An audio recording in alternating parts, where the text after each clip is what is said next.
Wabarakatuh. Nama saya Musfir Ismaini Balu.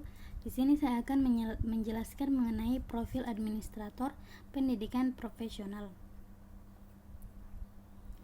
Yang pertama yaitu administrator pendidikan profesional. Administrasi pendidikan adalah suatu proses pengintegrasian segala usaha kerjasama untuk mendayagunakan sumber-sumber personel dan material sebagai usaha untuk meningkatkan pengembangan kualitas manusia secara efektif dan efisien. Menurut Syarif, administrasi pendidikan adalah segala usaha untuk bersama-sama untuk mendayagunakan sumber-sumber personel atau material secara efektif dan efisien untuk menunjang tercapainya pendidikan.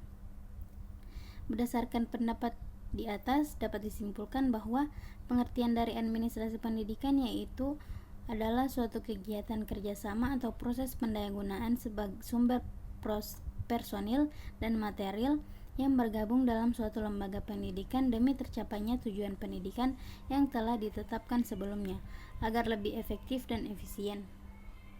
Yang kedua yaitu karakteristik tugas-tugas jabatan administrasi pendidikan. Setiap jabatan mempunyai karakteristik sendiri. Jabatan yang satu berbeda karakteristiknya dengan jabatan yang lain. Karakteristik jabatan tersebut dapat dilihat dan ditentukan dari hasil kerja, bahkan bahan kerja dan perangkat kerja yang dipergunakan. Karakteristik jabatan dapat dideskripsikan sebagai berikut. Yang pertama, keberadaan jabatan ditentukan adanya hasil kerja. Yang kedua, hasil kerja dapat diperoleh bila ada sesuatu yang diolah. Yang ketiga, bahan kerja dapat diolah menjadi hasil kerja bila ada perangkat kerja. Dengan pemahaman dan gambaran karakteristik jabatan tersebut dapat disimpulkan bahwa pengolahan bahan kerja dengan perangkat kerja untuk memperoleh hasil kerja adalah merupakan suatu proses pengolahan bahan kerja untuk memperoleh hasil kerja disebut dengan tugas. Pembahasan yang terakhir yaitu kemampuan kompetensi yang dibutuhkan untuk jabatan administrator pendidikan.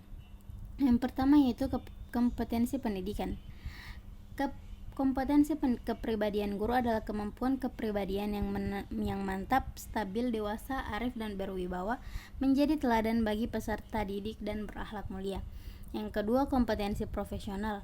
Kompetensi profesional merupakan pekerjaan yang hanya dapat dilakukan oleh seorang yang mempunyai kualifikasi akademik, kompetensi, dan sertifikat pendidik sesuai dengan persyaratan untuk setiap jenis dan jenjang pendidikan tertentu.